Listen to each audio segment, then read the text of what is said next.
వీళ్ళంట సుపరిపాలన అంటది. నేను చెప్తా ఉన్నా, ఈ కూటమి ప్రభుత్వం వచ్చాక చూస్తూ ఉన్నాము. ఈ కూటమి ప్రభుత్వం వచ్చాక దీన్ని సుపరిపాలన అనరు, దీన్ని సుపారీ పాలన అంటారు. రెడ్ బుక్ పాలన. ఎవడి మీద కేసు పెట్టాలంటే కేసు పెట్టాలి, ఎత్తుకు రావాలంటే ఎత్తుకు రావాలి, లోన్ వేయాలంటే స్టేషన్ లోపల వేయాలి, కొట్టాలి, జైళ్ళకు పంపించాలి, అరెస్టులు చేయాలి, అక్రమ కేసులు పెట్టాలి. ఇదంట సుపరిపాలన వీళ్ళది. తెలుసులే జనానికి, మీరు సుపరిపాలన చెప్పినా చెప్పకపోయినా జనం చెప్తారులేండి. జనానికి ఒక స్పష్టత ఉంది కాబట్టి చెప్తా ఉన్నా. ఈ విషయాలు ఇంకా చెప్పాకన్నా ఇంకా చాలా ఉన్నాయి, విత్ ఎవిడెన్స్ మాట్లాడుకోవచ్చు. ఆఖరికి ఎంతవరకు వచ్చిందంటే ఎడ్లపాడులో,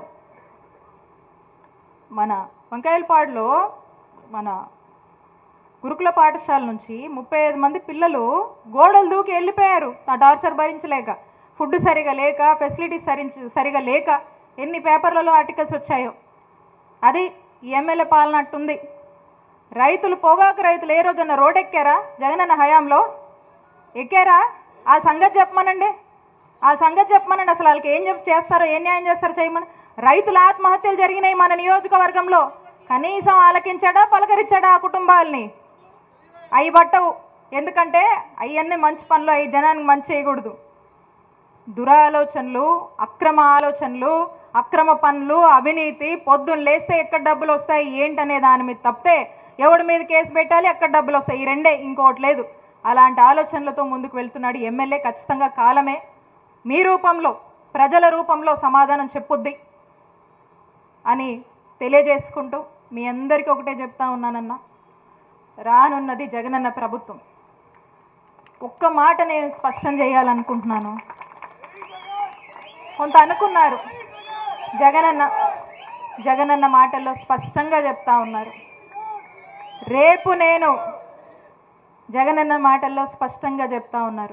రేపు నేను అధికారంలోకి వస్తే, రేపు జగనన్న అధికారంలోకి వస్తే, రేపు వైఎస్ఆర్ కాంగ్రెస్ పార్టీలోకి వస్తే,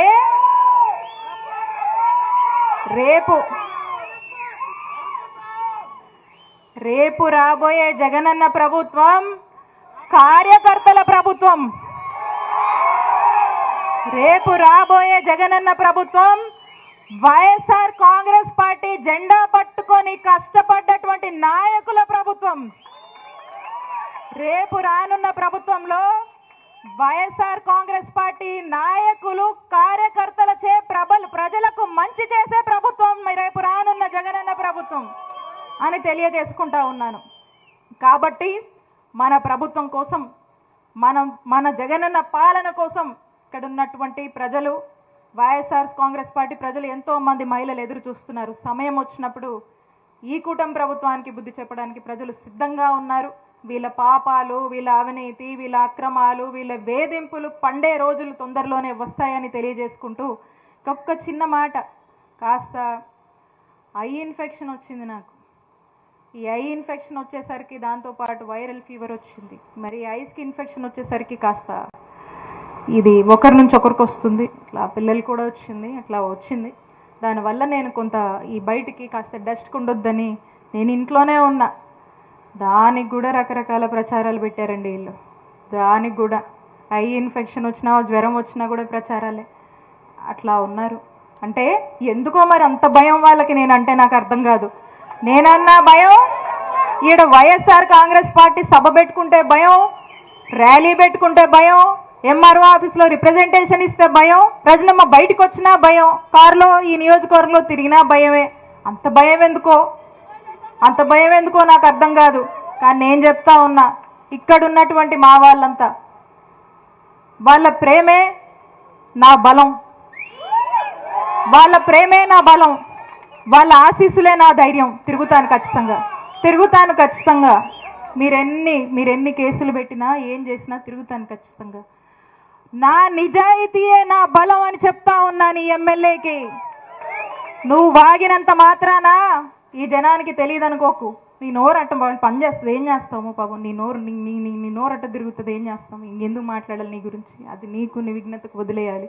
కానీ నా నిజాయితీయే బలం. నువ్వు మాట్లాడుతావు కదా అవినీతి అని, నీది నిలువునా అవినీతి నీకు తెలుసు, నువ్వు చేసావు, నువ్వు చేస్తున్నావు. నేను కాదు, నేను కాదు, రజనమ్మ కాదు, రజనమ్మ నిజాయితీయే రజనమ్మ బలం. అదే ఈ నియోజకవర్గంలో నిలబెడుతుంది అని మరొకసారి తెలియజేసుకుంటా ఉన్నాను. ఎన్ని కేసులు పెడతావయ్యా? మా కార్యకర్తల మీద పెట్టావు, మా నాయకుల మీద పెట్టావు, నా మరిది మీద పెట్టావు. జర్మనీలో ఉంటాడు నా మరిది, ఆయన మీద పెట్టాడు. ఇంకో మరిది గోపి మీద పెట్టి 4 రోజులు జైల్లో వేసావు. నన్ను ఎదుర్కోలేక అందరి మీద పెట్టి చివరికి నా మీద కూడా పెట్టి నన్ను వేధించావు.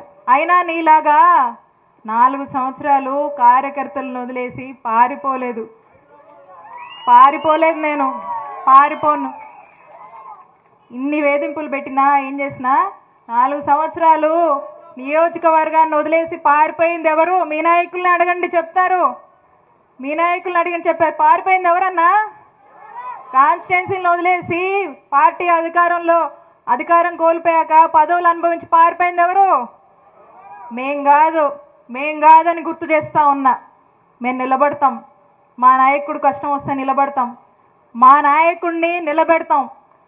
అంతేగాని పారిపోం మేము, భయపడం మేము. పెట్టుకో, ఇంకెన్ని పెట్టుకుంటావు పెట్టుకో, ఇక్కడే ఉండి చూస్తాం, తేలుస్తాం. మేము కూడా నిలబడతాం.